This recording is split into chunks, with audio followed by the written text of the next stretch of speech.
Alloh taoloning fazilati ila yana bir xush xabarlarimizdan bugun Sha'bon oyining 1-kuni. Bu degani Ramazonga roppa-rosa 1 oy qoldi.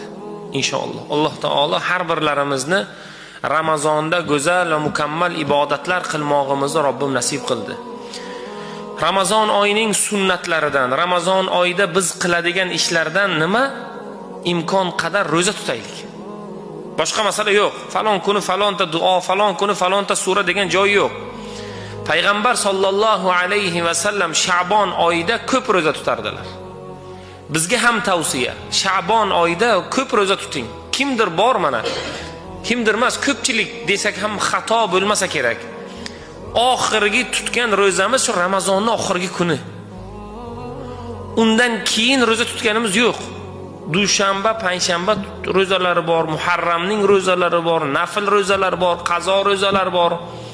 Masalan, shukrona ro'zalari bor, tutganimiz yo'q. Oxirgi tutgan ro'zamiz shu Ramazonning oxirgi kuni.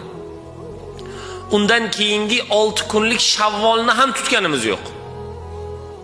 Shuning uchun nima demoqchimiz? Ramazonga tayyorgarlik o'laroq Ramazonga mukammal roza tutishlikni niyat qilib, inshaalloh Sha'bon oyi 1 oy qoldi. Ramazonning rozalarini inshaalloh tutishlikka tayyorgarlik ko'raylikki, Alloh rozalarimizni Robbim qabul aylasin inshaalloh.